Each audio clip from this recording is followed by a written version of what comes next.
নমস্কার, আমি বাণী। আপনারা দেখছেন বেঙ্গল নিউজ লাইভ 24/7। আপনাদেরকে অনেক অনেক স্বাগত জানাচ্ছি। এই মুহূর্তে আমাদের সঙ্গে রয়েছেন এমন একজন রাজনৈতিক ব্যক্তিত্ব যার ফ্যান ফলোয়ার্স এবং জনপ্রিয়তা নিয়ে কিন্তু বহু বলিউড টলিউডের যারা তারকারা রয়েছেন তারাও কিন্তু ঈর্ষান্বিত হয়ে ওঠেন এবং একদম আপনারা বুঝেই গেছেন এই মুহূর্তে আমাদের সঙ্গে রয়েছেন তৃণমূল কংগ্রেসের মুখপাত্র দেবাংশু ভট্টাচার্য। প্রথমেই দেবাংশুদাকে অনেক অনেক স্বাগত জানাচ্ছি। দেবাংশুদা, আমাদের বেঙ্গল নিউজ লাইভ 24/7 আপনাকে অনেক অনেক স্বাগত এবং নতুন বছরের অনেক শুভেচ্ছা। Thank you. আপনাদের সমস্ত স্টাফ এবং নর্থ বেঙ্গলের সমস্ত মানুষ, স্পেশালি কোচবিহার রাজার শহরের সমস্ত মানুষকে নববর্ষের অনেক শুভেচ্ছা, হ্যাপি নিউ ইয়ার জানাই এবং সুস্থ থাকুন, সবল থাকুন। 2021 ভ্যাকসিনের বছর, করোনা এবং বিজেপি দুটোরই ভ্যাকসিন আসছে। একেবারেই প্রথমে যে প্রশ্ন করব দেবাংশুদাকে, দাদা এত কম অল্প সময়ের মধ্যে এত ফ্যান ফলোয়ার্স এবং যে স্টারডম, আপনি কিভাবে এই বিষয়গুলোকে নিয়ে কিভাবে দেখছেন?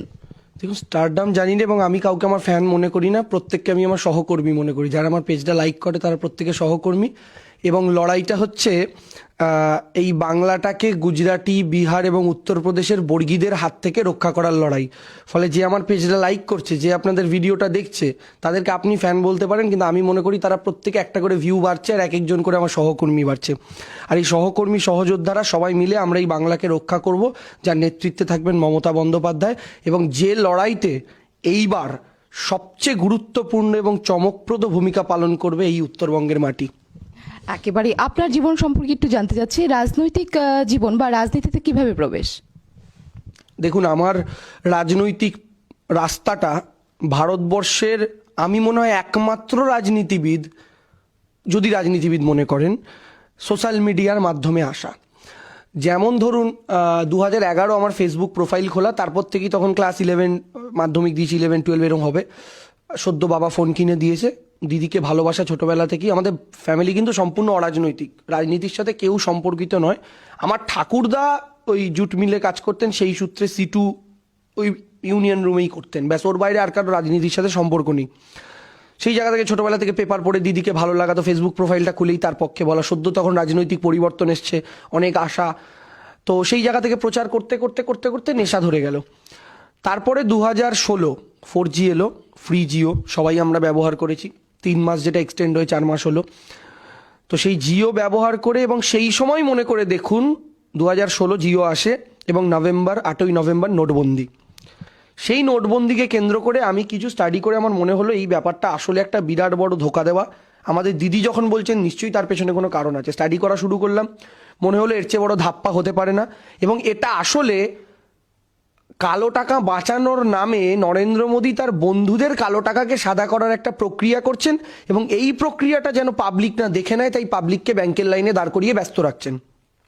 এটার পক্ষে মানুষকে যুক্তি দিলাম, বললাম, দেখলাম প্রথম ভিডিওটা ভালো ভিউ হলো। লোকে বললো হিন্দিতে করো, করলাম, ভালো ভিউ হলো। তখন বুঝলাম সদ্য 4G এসছে, তখন ভিডিও কন্টেন্টও আস্তে আস্তে বাড়তে শুরু হয়েছে। মানে আজকে আপনারা যেমন লাইভ টাইভ করছেন, ওটা সেই সময় থেকেই শুরু, 2016 নভেম্বর ডিসেম্বর থেকে। সেটা আরও এখন বাড়তে বাড়তে প্রচুর ভিডিও কন্টেন্ট। এখন তো ফেসবুক বলে 90%-এর ওপর শুধু ভিডিও কন্টেন্টই আছে ফেসবুকে।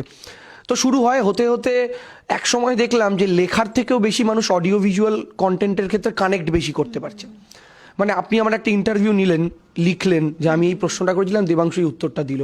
আমি যেভাবে আপনাকে গুছিয়ে বলছি, আপনি কিন্তু এই গুছিয়ে হুবহু লিখতে পারবেন না। ফলে এটা কানেক্ট বেশি করে। সেখান থেকে আস্তে আস্তে ভিডিও করতে করতে তারপরে এসে গেল 2019 লোকসভা নির্বাচন। আমার এই উত্তরবঙ্গের মাটিতেই আসা ভিডিও করতে, উন্নয়নের ভিডিও, কোথায় কি কাজ হয়েছে। তো ওই করতে এসে এখানে আমাদের সঙ্গে উপস্থিত আছেন আমাদের এক ভাই। প্রথম আমার এই উত্তরবঙ্গের মাটিতে স্লোগান শ্যুট হয় এবং এই কোচবিহারে, এই বিজেপি আর না। আচ্ছা, গোটা বাংলা জুড়ে হিট হয় সেই স্লোগান। এবং সেই ভিডিওতে যাদের দেখা গেছিল, আমায় ওটাই দেখা যায়নি, আমি ব্যাকগ্রাউন্ডে ভয়েস দিচ্ছিলাম এবং লিরিক্স আমার। ফ্রন্টে ছিলেন আমাদের কোচবিহার তৎকালীন তৃণমূল ছাত্র পরিষদের সভাপতি নরেন দত্ত, যিনি দুর্ঘটনায় রিসেন্ট মারা গিয়েছেন। সেই স্লোগানটার পরে এই কোচবিহার, এই নর্থ বেঙ্গলের মাটিতেই ওই স্লোগানটা শ্যুট করার 4 দিনের মাথায় জলপাইগুড়ির মেটেলিতে চালসা ভিউ পয়েন্ট, আপনারা সবাই জানেন, ওখানে শ্যুট করা হয় এখনো অবধি সবচেয়ে হিট পলিটিক্যাল স্লোগান, মমতা দিয়ে আরেকবার, বা দিদিমণি তোমায় চাই। এটাও কিন্তু আপনাদের উত্তরবঙ্গের মাটিতে। এখান থেকে ফিরে গিয়ে আমার এলাকায় গিয়ে শ্যুট হয় দিল্লি যাবে হাওয়াই চটি। আমি যদিও সালটা বলিনি, 2019 যাবে না 24 যাবে, অর্থাৎ সেই সময় কাজে লাগবে স্লোগানটা। তো অর্থাৎ এই উত্তরবঙ্গের মাটি কিন্তু আমাকে সবচেয়ে বড় দুটো স্লোগান দিল। আর এই স্লোগান হওয়ার মাধ্যমে দেখলাম আস্তে আস্তে লোকে পছন্দ করতে শুরু করা বা যাই বলুন বিভিন্ন সভায়। তারপরে 2019-এর নির্বাচন, বিজেপির বিপুল জয় এবং এই রাজ্যে তৃণমূলের আসন সংখ্যা 34 থেকে 22-এ নেমে আসা। সেই সময়তেই ভোটের আগে সমর্থক হিসাবে বিভিন্ন টিভি চ্যানেলে পার্টিসিপেট করতাম, কারণ তখন আমাদের দলের মিডিয়া সেল ছিল না এবং বিতর্কটা আমার ছোটোবেলারই স্বভাব। প্রাইভেট ইঞ্জিনিয়ারিং কলেজে যখন পড়তাম সেই সময় দাঁড়িয়ে বেশিরভাগ বড়লোক বাপের বেটা, মানে বুঝতেই পাচ্ছেন, সিপিএম থেকে সুবিধাভোগী, ফলে বাম, মমতা ব্যানার্জিকে গালাগালি করো, আতেল সোসাইটি, আতেল সমাজ, বস্তির মেয়েটা মুখ্যমন্ত্রী হয়ে গালাগালি করো। ফলে আমি যখনই একটা করে ক্লাসের ব্রেক হতো, আমরা টয়লেটে যেতাম বা টয়লেটের বাইরে ব্যালকনিতে দাঁড়াতাম, আমি একদিকে থাকতাম আর আমার সমস্ত মানে ম্যাক্সিমাম ক্লাসমেটরা উল্টো দিকে, তাদের সাথে বিতর্ক হতো। সেই সময় 2016-র নির্বাচন, বাজিও লড়েছিলাম একজনের সাথে, 500 টাকার বাজি হয়েছিল। তো 2 প্লেট বিরিয়ানি নাহলে 500 টাকা, কে দিদি 200-র ওপর আসন পাবে, আরেকজন বলেছিল দিদি হারবে, যদিও সে 500 টাকাটা দেয়নি। সেদিন আমি বুঝলাম সিপিএম বিজেপি শুধুমাত্র যে রাজনৈতিকভাবে চিটিংবাজ তা না, তাদের সমর্থকরাও চিটিংবাজ। আমার বন্ধুর মধ্যে থেকে একটা চিটিংবাজ বেরিয়ে এলো। তো এই জায়গা থেকে দাঁড়িয়ে এইরকম চলতে চলতে 2019-এর লোকসভা নির্বাচন, স্লোগান, তারপরে বিভিন্ন টিভিতে পার্টিসিপেট করছি, ন্যাশনাল মিডিয়ার মধ্যে ধরুন জি নিউজ, রিপাবলিকে একবার পার্টিসিপেট করেছিলাম, সাহারা, এবিপি নিউজের অনেকগুলোতে পার্টিসিপেট করলাম, বাংলায় 24 ঘন্টায় করেছিলাম, সিএন বলে একটা চ্যানেল এখন আছে করেছিলাম। তখন সমর্থক হিসাবে করতাম, যেহেতু দলের মিডিয়া সেল ছিল না, যাকে ইচ্ছা হতো ডাকতো। তারপরে 2019-এর নির্বাচনের পর দলের মিডিয়া সেল গঠন হলো। হঠাৎ দলের একজন বড় নেতা, যার সাথে আমার ব্যক্তিগত পরিচিতি, মানে ডেরেক স্যারের কথা বলছি আর কি, তার সাথে আমার পরিচিতি ছিল সোশ্যাল মিডিয়ায় কাজের মাধ্যমে, যেহেতু তিনি আমাদের সোশ্যাল মিডিয়াটা দেখতেন। হঠাৎ ডেরেক স্যার একদিন ফোন করে বলছেন, সেদিন আমাদের প্রথম কোর কমিটির মিটিং এই 2019-এর রেজাল্টের পর, মনে করে দেখুন কালীঘাটে দিদি প্রেস মিট করলেন, তারপরে কোর কমিটির মিটিং। হঠাৎ ফোন করে আমাকে বলছে, দেবাংশু কংগ্রাচুলেশনস, কি তুমি এখন থেকে তৃণমূলের অফিসিয়াল স্পোক্স পারসন। তো সেই দিনটা আমার কাছে মানে আমার জীবনের মানে মানে অন্যতম, সেই সময় অবধি অন্যতম আনন্দের মুহূর্ত।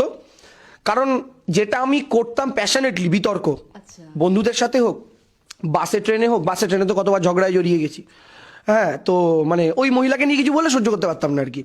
তো ওটাই যেটা প্যাশনেটলি করতাম ক্যামেরার পেছনে, এবার ক্যামেরার সামনে করতে পারবো।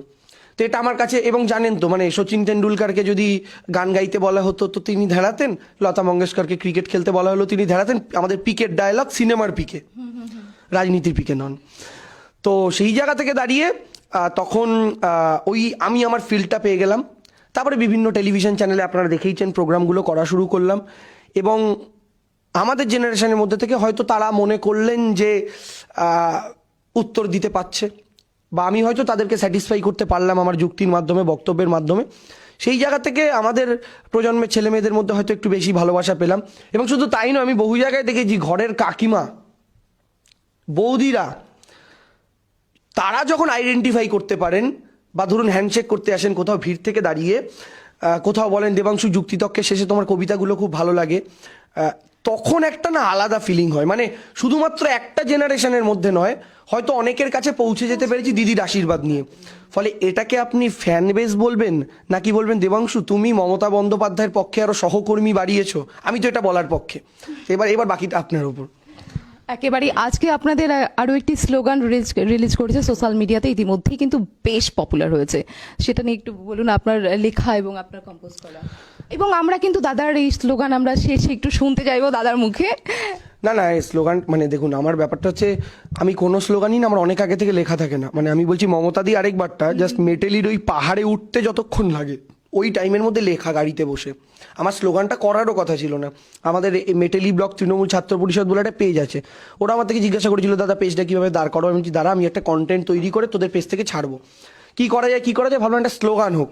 সেই তো গদ্দরা স্লোগান, সিপিএম বলবে ইনকলাব জিন্দাবাদ, কংগ্রেস বলবে প্রদেশ কংগ্রেস জিন্দাবাদ, বিজেপি বলবে নরেন্দ্র মোদী জিন্দাবাদ, ভারতীয় জনতা পার্টি জিন্দাবাদ, আর তৃণমূল কংগ্রেস বলবে মামাটি মানুষ জিন্দাবাদ। এর বাইরে বেরিয়ে নতুন কিছু একটা স্বাদ দেওয়া। তো ওরকমভাবেই ওই স্লোগানটা 15-20 মিনিটে লেখার, এটাও কাল মানে পরশুদিন পর্যন্ত প্ল্যানিং ছিল না এটা হবে। আচ্ছা, পরশুদিন রাত্রিবেলা কোচবিহারে ছিলাম, সেখানে আমাদের ছাত্র পরিষদের এক দাদা তিনি কথা বলতে বলতে বললেন তুমি এখানে একটা স্লোগান করো, উত্তরবঙ্গে তোমার তো স্লোগানগুলো হিট হয়। আমি বললাম যে হ্যাঁ করাই যায়। বলে তখনই ভাবলাম, তখন বললাম ঠিক আছে তুমি তাহলে ক্যামেরা তোমার যদি কেউ থাকে নিয়ে আসো, একটু অডিও রেকর্ডিংয়ের ব্যবস্থা করো। ও বললো হয়ে যাবে। ঠিক তার পরের দিন মানে গতকাল আমরা শ্যুট করলাম, এবং শ্যুট করে এবং লিরিক্সটাও সেই সময়ের মধ্যেই করা আর কি।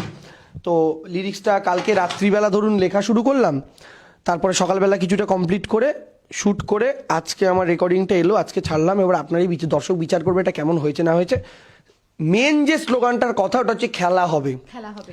আপনারা দেখেছেন বাংলাদেশের একটা খুব ভাইরাল হয়েছিল একজন পলিটিশিয়ানেরই বক্তব্য, খেলা হবে। তো খেলা হবে আমরা কেন বলছি? দিলীপ ঘোষ বলছে মার হবে, দিলীপ ঘোষ বলছে বদলা হবে, বদলও হবে। দিলীপ ঘোষ বলছে মাটির নিচে পুঁতে দেওয়া হবে, চামড়া গুটিয়ে নেওয়া হবে, কেটে দেওয়া হবে, শ্মশানে পাঠিয়ে দেওয়া হবে, অনাথ করে দেওয়া হবে। আমরা বলছি না, শুধু খেলা হবে। আর সেই খেলাটা হবে সবুজ আবির মেখে খেলা হবে। আর সেই খেলাতে আমাদের টিম, আপনাদের জাস্ট 2011 ক্রিকেট বিশ্বকাপের ফাইনালটা মনে করে, যখন একটা আড্ডাই হচ্ছে। ক্রিকেট বিশ্বকাপের ফাইনাল শ্রীলঙ্কা এবং ভারত। শ্রীলঙ্কা 274 করে ফেলেছে, ভারতের সবাই খুব চাপে, এত বছর পরে এসে আবার বিশ্বকাপ মিস হবে। খেলতে নামলেন সেহবাগ, আউট। সচিন আউট, কপালে সবার বিন্দু বিন্দু ঘাম জমছে, কি হবে। এরকম উইকেট পড়তে পড়তে কোহলিও খুব একটা 25 বা 18 করেছিলেন, খুব একটা ভালো করতে পারেননি। তারপর নামলেন গৌতম গম্ভীর, একদম টানা করলেন 97 রান। 3 রানের জন্য মিস করলেন আপনার সেঞ্চুরিটা, 1 সেকেন্ড। 3 রানের জন্য তিনি সেঞ্চুরি মিস করলেন। তারপরে ওই আপনার গৌতম গম্ভীরের 97 রান করার পর আমরা একটু মনে বল পেলাম। তারপরে মাঠে নামলেন ম্যাচ ফিনিশার মহেন্দ্র সিং ধোনি। তিনি নট আউট 91, ট্রফি উঠলো ভারতবর্ষের হাতে। তো আমাদের তৃণমূল কংগ্রেস এরকম কিছু উইকেট পর আপনারা দেখছেন এখন, কিন্তু উইকেট পড়লে কি হবে? আমাদের টিমে গৌতম গম্ভীর হচ্ছে তৃণমূল কংগ্রেসের কর্মী, যারা আমার সহযোদ্ধারা, যে কথাটা হচ্ছিল। আর ম্যাচ ফিনিশার মহেন্দ্র সিং ধোনি হচ্ছেন মমতা ব্যানার্জি। ফলে যখন একটা টিমে গৌতম গম্ভীর আছে, ম্যাচটা যখন ফাইনাল ম্যাচটা যখন কাপ ওঠানোর ম্যাচ, তখন যে টিমে গৌতম গম্ভীর আছে, যে টিমে মহেন্দ্র সিং ধোনি আছে, কাপ তাদের হাতেই উঠবে। এবং সেই কারণেই আমরা বলছি খেলা হবে।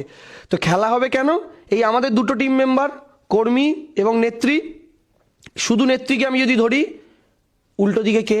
দেশের প্রধানমন্ত্রী, দেশের স্বরাষ্ট্রমন্ত্রী জেপি নাড্ডা, 19টা রাজ্যের মুখ্যমন্ত্রী, সিবিআই, ইডি, 19টা রাজ্যের স্বরাষ্ট্রমন্ত্রী, একাংশের মিডিয়া, একাংশের সংবাদপত্র, ফেক নিউজ, সোশ্যাল মিডিয়া, বড় বড় অর্থ, মোটা মোটা অর্থ, টাকার বান্ডিল, সব একদিকে। আর একদিকে কে? একটা 5 ফুট 2 ইঞ্চির সাদা শাড়ি, হাওয়াই চপ্পল পরা 65 বছরের মহিলা। আমরা এই কারণেই বলছি, আমরা লড়ে নেব এবং আমরা খেলে নেব। তুমি মারো, কাটো, পোতো, আমরা শুধু খেলবো। ব্যাট তোমার, উইকেট তোমার, গ্লাভস তোমার, বল তোমার, গ্যালারিতে থাকবে বাংলার মানুষ, আর এক প্রান্তে থাকবো আমরা তৃণমূল কংগ্রেসের কর্মীরা। আর আমাদের নেত্রী একজন, মমতা ব্যানার্জি। তুমি খেলবে 11 জনে, আমরা খেলবো 1 জনে। আসো, খেলা হবে। এটাই স্লোগানটার মেন উদ্দেশ্য আর কি। আচ্ছা, স্লোগানটা আমরা শুনবো, তার আগে আরো কিছু প্রশ্ন করব। গত লোকসভা নির্বাচনের নিরিখে যদি আমরা বলি যে কোচবিহারের 9টি বিধানসভার মধ্যে 8টিতে এগিয়ে বিজেপি, একমাত্র সিতাই বাদ দিয়ে। তো সেক্ষেত্রে নির্বাচনের বাকি রয়েছে আর মাত্র 3 মাস, কতটা রিকভার করা সম্ভব হবে কি মনে করছেন? আমরা রিকভার করে ফেলেছি। আসলে কারণটা কি হয়েছিল জানেন তো? বিজেপির মুখ ছিল নরেন্দ্র মোদী, বিরোধীদের কাছে সেভাবে কোনো মুখ ছিল না প্রধানমন্ত্রী করার মতো। সাধারণ মানুষ কিন্তু জগা খিচুড়ি সরকারের পক্ষে ভোট দেওয়া পছন্দ করে না সাধারণত। ঠিক যে কারণে 2016 বিধানসভা নির্বাচন আমি আপনাকে মনে করাতে চাই। 2016 বিধানসভা নির্বাচনে বাম কংগ্রেস জোট বেঁধেছিল, মানুষ তাদের রিজেক্ট করেছে একটাই কারণে, জগা খিচুড়ি সরকার হতো। একই কারণে আমার ধারণা দেশের মানুষ স্টেবিলিটির পক্ষে রায় দিয়েছে, নরেন্দ্র মোদীকে ভোট দিয়েছে শুধু বিরোধীদের মুখ নেই বলে। তার সাথে 5 ফোড়নের মতো সার্জিক্যাল স্ট্রাইক গেছে এবং তেজপাতার মতো পাকিস্তান গেছে। ওই সব মিলে একটা তরকারি রান্না হয়েছিল। আজকের দিনে দাঁড়িয়ে কেসটা পুরো উল্টো, 180 ডিগ্রি, ভাইস ভার্সা। কি কেস? আজকে আমাদের মুখ মমতা ব্যানার্জি। আমি যদি বলি বিজেপি সংখ্যাগরিষ্ঠতা পেলে মুখ কে হবে? দিলীপ ঘোষ বলবে আমি, মুকুল রায় বলবে আমি, বা আপনার সৌমিত্র খাঁ বলবে আমি, বাবুল সুপ্রিয় বলবে আমি, লকেট বলবে আমি, রূপাদি বলবে আমি, আবার এখন গেছে জননেতা প্যারাশুটে করে, উনি বলবেন ভাই আমি কি কলা চুষতে এসেছি, তাহলে আমি। তো এবার কি হয়, সমস্যাটা কোথায় হচ্ছে, ঝামেলাটা আপনাকে ভেবে দেখতে হবে। আমাদের তৃণমূল কংগ্রেসের যে রাজধানী এক্সপ্রেস, সেই রাজধানী এক্সপ্রেসে ইঞ্জিন একটাই, অনেকগুলো বগিতে ঠোকাঠুকি লাগতে পারে, অসুবিধা নেই, কিন্তু ইঞ্জিন একটা, তার নাম মমতা ব্যানার্জি। বিজেপিতে বগি ঠিক থাকুক না থাকুক গল্প নয়, কিন্তু ইঞ্জিনই তো ঠিক নাই। ইঞ্জিন হওয়া নিয়েই ওদের ঝামেলা। মুকুল যখন বলে আমি ইঞ্জিন হবো, তখন দিলীপ ওই লাইনে ঢুকে যায় বা পাশের লাইন দিয়ে। আবার শুভেন্দু উল্টো দিক থেকে এসে হর্ন মারে প্যাঁ প্যাঁ করে। এটা হলে যেটা হবে, ইঞ্জিনে যদি সমস্যা হয়, গাড়ি রাঁচি হাওড়ার দিকে যাওয়ার বদলে রাঁচির দিকে চলে যায়। শুভেন্দু অধিকারীর বিজেপিতে যোগদান, এটা প্রভাব পড়বে কি? না, কেন প্রভাব পড়বে না? আপনাদেরই যুক্তি আপনাদের ফিরিয়ে দিই। এতদিন আপনারা সংবাদ মাধ্যমের লোকেরা কি বলতেন? তৃণমূলে না একটাই পোস্ট, বাকি সব ল্যাম্প পোস্ট, কোনো নেতার কোনো গুরুত্বই নাই। আজকে আপনারা হঠাৎ এত গুরুত্বপূর্ণ নেতা দেখতে পাচ্ছেন চতুর্দিকে। ওইখান থেকে ওই জননেতা ওঠে, এখান থেকে এই সম্পাদক ওঠে, ওখান থেকে ওই জেলা সভাপতি ওঠে, ওখান থেকে ওই বুথ কমিটির নেতা ওঠে। তাহলে দুটো কথার মধ্যে আপনারা একটা সত্যি বলেছেন সংবাদ মাধ্যমের লোকেরা। হয় তখন সত্যি বলতেন তৃণমূলে একটাই পোস্ট, সব ল্যাম্প পোস্ট, নাহলে আজকে সত্যি বলছেন তৃণমূলে অনেক গুরুত্বপূর্ণ নেতা। তৃণমূলে যদি অনেক গুরুত্বপূর্ণ নেতা সত্যি হয়, তাহলে ওই দিন মিথ্যা বলেছেন। আর আমি বিশ্বাস করি আপনারা প্রথমেই সত্যি কথা বলতেন। তৃণমূলে একটাই পোস্ট, বাকি সব ল্যাম্প পোস্ট। তাই ল্যাম্প পোস্ট পড়ে গেলে নতুন ল্যাম্প পোস্ট লাগানো যায়, পোস্ট তো একটাই আছে। আচ্ছা, শুভেন্দু অধিকারী বলেছেন যে 2014 সাল থেকে অমিত শাহের সঙ্গে তার সুসম্পর্ক ছিল। অন্যদিকে সৌমিত্র খাঁ বলেছেন যে লোকসভা আসন জেতার জন্য তার কিছুটা মানে হাত রয়েছে শুভেন্দু অধিকারীর। এই সমস্ত বিষয় কি দলের শীর্ষ নেতৃত্বরা তারা কি আগে থেকে জানতেন? না, শুভেন্দু অধিকারী শুধু হাত ছিল না, গোটা বডিটাই ছিল। আচ্ছা, বুঝতে পেরেছেন তো? যেটা আমরা 2013 থেকে বুঝতে পারছি। অধীর চৌধুরী একবার বলেছিলেন 13 সালে উনি নাকি মানে অধীর বাবুর হাত ধরে রাহুল গান্ধীর সাথে কথা বলতে গেছিলেন। বহু নেতা আছেন, তাদেরকে বলেছেন একটু দাঁড়িয়ে যাও, একসাথে বিজেপিতে যাবো, একটু দাঁড়িয়ে যাও, একসাথে বিজেপিতে যাবো। তারাও আমাদেরকে বলেছেন আর কি। দেখুন, সুসম্পর্ক কোনো রাজনৈতিক ব্যক্তির সাথে কোনো রাজনৈতিক ব্যক্তির থাকতে পারে, ওটা নিয়ে কোনো সমস্যা নেই। মমতা বন্দ্যোপাধ্যায় বুদ্ধবাবুকে সাথে দেখা করতে যান, বা মমতা ব্যানার্জিও নবান্নে ডেকে দিলীপ ঘোষের সাথে অল পার্টি মিট করেন, ওটাই চাপ নয়। চাপটা কোথায়? যখন আপনি তৃণমূলের একজন নেতা, তৃণমূলের একজন দায়িত্বশীল নেতা, কোর কমিটির সদস্য, সেই সময় দাঁড়িয়ে একজন বিরোধী দলের টিকিট পাওয়া ক্যান্ডিডেটের কথা শুনে আপনি তার এলাকায় প্রচারে গেলেন না, তার মানে আপনি দলের পিঠে ছুরি মারলেন। আর এটা তো সূর্যের আলোর মতো স্পষ্ট, কারণ শুভেন্দুবাবুর সামনে দাঁড়িয়ে সৌমিত্র খাঁ কথাটা বলেছেন। শুভেন্দুবাবু কি মিডিয়ার সামনে এসে বলেছেন না সৌমিত্র ঢপ দিচ্ছে? বলেনি তো।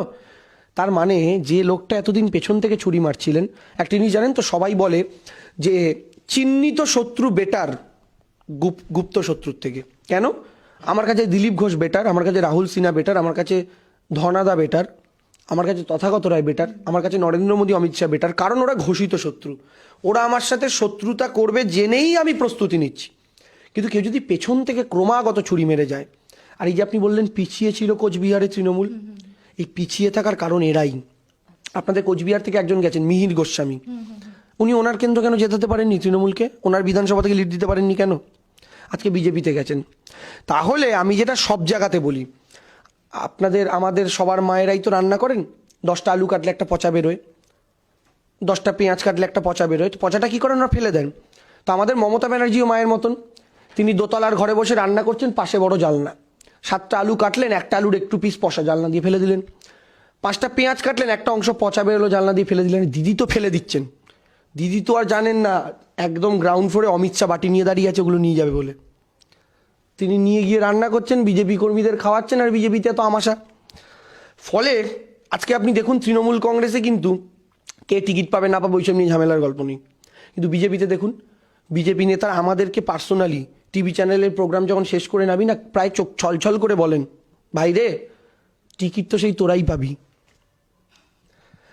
বিজেপিকে লড়তে হচ্ছে তৃণমূলের তৈরি করা নেতা নিয়ে। অনেকে বলেন যে মমতা ব্যানার্জি তো কংগ্রেস ভেঙে এসেছিলেন, আপনাকে তফাৎটা বুঝতে হবে। মমতা ব্যানার্জি কংগ্রেস ভেঙেছিলেন সিপিএম হটানোর লক্ষ্যে। কংগ্রেসে থাকতেও লক্ষ্য ছিল সিপিএম হটাবো, তৃণমূলে এসে লক্ষ্য সিপিএম হটাবো। মানে আপনি আমার এখানে এলেন আজকে লাইভ মানে ইন্টারভিউটা করতে, আপনার কাছে দুটো অপশান ছিল, আপনি 4 চাকা আপনার গাড়িতে আসবেন না বাসে আসবেন। আপনি বাসে উঠে আসলেন, দেখলেন বাসটা খুব স্লো যাচ্ছে, টাইমে আপনি পৌঁছতে পারবেন, ইন্টারভিউটা মিস হয়ে যাবে। আপনি তখন বাসটা থামিয়ে 4 চাকা গাড়ি নিয়ে উঠে এলেন। আপনি আপনার প্ল্যাটফর্মটা চেঞ্জ করলেন আরও তাড়াতাড়ি উদ্দেশ্যে পৌঁছানোর জন্য, তাই তো? তার মানে কিন্তু আপনি আদর্শচ্যুত হননি, পথটা অন্য বেছে নিয়েছেন এক উদ্দেশ্যে পৌঁছাতে। আপনার উদ্দেশ্য আমার এখানে আসা, আপনার মানে ভেহিকেলটা খালি পরিবর্তন হয়েছে। মমতা ব্যানার্জির উদ্দেশ্য ছিল সিপিএমকে সরাবো, কংগ্রেসে থেকে হচ্ছিল না, কারণ সেটিং করে চলছিল তলায় তলায়, তাই তিনি মনে করলেন এটা আলাদা দরকার। যেমন আপনি বাস চেঞ্জ করে 4 চাকায় উঠলেন, মমতা ব্যানার্জি কংগ্রেস চেঞ্জ করে তৃণমূল গড়ল, কিন্তু তৃণমূল গড়েও কিন্তু তার লক্ষ্য ছিল সিপিএম সরাবো। শুভেন্দুবাবু কী করলেন? তৃণমূলে দাঁড়িয়ে বললেন বিজেপি হাটাও, বিজেপিতে দাঁড়িয়ে বললেন তৃণমূল হাটাও। মানে কি? আপনি বাসে করে আসছিলেন আমার এখানে আসার জন্য, হঠাৎ করে আপনার কি মুড হলো, বাসের চেয়ারটা না খুব শক্ত, এই বাসে থাকলে আমি ঠিক সম্মান পাচ্ছি না, অপমানিত বোধ হচ্ছে, 4 চাকায় উঠি নরম গদি। 4 চাকায় উঠলেন, এটা জানা সত্ত্বেও যে 4 চাকাটা আপনাকে এইখানে নিয়ে আসবে না, 4 চাকাটা আপনাকে রাঁচির পাগলাগারদে নিয়ে যাবে, তা সত্ত্বেও আপনি উঠলেন। তার মানে কি হলো, আপনার শুধু ভেহিকেল চেঞ্জ হলো তাই নয়, আপনার উদ্দেশ্যটা বদলে গেল। শুভেন্দুবাবুর উদ্দেশ্য ছিল বিজেপি হাঁটা, এখন হয়ে গেছে তৃণমূল হাঁটাও। আমি তফাৎটা বোঝাতে পারলাম? এইখানে হয়ে যায় মেন সমস্যা। আর এই সমস্যার জায়গা থেকে আজকে আমাদের দল থেকে যারা বেরিয়ে যাচ্ছেন তাদের উদ্দেশ্যটা কিন্তু পরিবর্তন হচ্ছে। আর তৃণমূল কংগ্রেস যখন লড়াই করেছিল 2011-এ সিপিএমের বিরুদ্ধে, সুজন চক্রবর্তীকে ভাঙিয়ে এনে বুদ্ধ ভট্টাচার্যের বিরুদ্ধে লড়তে হয়নি। সিপিএম থেকে বহু লোক যোগ দিয়েছেন তৃণমূল সরকার গঠনের পরে, তখন কি হয়েছে, রেল লাইন চলছে, ইঞ্জিন মমতা ব্যানার্জি বগির পরে বগি জুড়েছে, তাতে চাপ নেই। আপনি একটা এক্সপ্রেস গেলে গোনেন 13টা বগি না 15টা বগি, আপনি দেখেন ইঞ্জিনটা ডিজেল ইঞ্জিন না ইলেকট্রিক ইঞ্জিন, সবাই কিন্তু দিদিকেই দেখে। কজন বলুন না বগি গোনেন, কিন্তু ইঞ্জিনটা সবাই লক্ষ্য করেন, কিন্তু এই ডিজেল ইঞ্জিন গেল, ইলেকট্রিক ইঞ্জিন গেল। কিন্তু বিজেপিতে সমস্যা হচ্ছে ইঞ্জিন 15টা বগি নাই। অদ্ভুত লাগে না? এটা ট্রেন বলে কেউ, ট্রেন বলে না, কারণ তো পাবলিক নাই, তো একটা ইঞ্জিনে একটা ড্রাইভার, গল্প শেষ। তো এখানে সমস্যাটা হয়ে যাচ্ছে যে আজকে বিজেপিকে তৃণমূলের নেতা নিতে হচ্ছে তৃণমূলকে হারাতে। মানে কি? তৃণমূলকে হারাতে, তৃণমূলের কোট আনকোট সিন্ডিকেট রাজ বন্ধ করতে বিজেপির কাকে দরকার? সব্যসাচী। তৃণমূলের সারদার দোষীদের ধরতে কোট আনকোট বিজেপির কাকে দরকার? তোয়ালেতে মুড়িয়ে টাকা নেওয়া শোভন চট্টোপাধ্যায়। বিজেপির তৃণমূলের নারদার দোষীদের হারাতে কাকে দরকার? টাকা নিয়ে টেবিলের তলায় ঢোকানো ফুটেজে দেখা শুভেন্দু অধিকারী। ফলে বিজেপি বুঝতে পারছে, অনেক সময় আমরা বলি না একার দ্বারা হইব না গো, কেন হইব না? আপনি একটা চেয়ার বানালেন, চেয়ারে আপনি 2টা পায়া করলেন, দেখলেন 2টো পায়ায় চেয়ারে যদি বসেন পপাত ধরণী তল পড়ে যাবেন, আপনাকে আরেকটা পায়া গুঁজতে হয় তলায়। মিনিমাম 3টে পায়া লাগে একটা চেয়ার হতে, 4টে হলে এক্সট্রা। তো এই যে 3টে পায়া লাগছে, তার মানে নিশ্চয়ই বিজেপি এতদিন 2টো পায়ায় দাঁড়িয়েছিল, তাই বিজেপির মনে হয়েছে তৃণমূলের নেতা ছাড়া জিততে পারবো না। কারণ আমরা তো বলছি না এখন বিজেপি থেকে আসো, তোমাদের আমি মুখ করব, তোমাদের মুখ্যমন্ত্রীর মুখ করবো, আমাদের তো আবার বলছি ইঞ্জিন একটা, কিন্তু বিজেপির আমাদের লোক দরকার পড়ছে। তার মানে বিজেপিতে নেতারও কতটা অভাব। মমতা ব্যানার্জির ওই যে বলেন না শুভেন্দুবাবু তৃণমূল একটা কোম্পানি, ঠিক তো কোম্পানি, আর ওই কোম্পানিতে তৈরি হওয়া প্রোডাক্ট আপনি।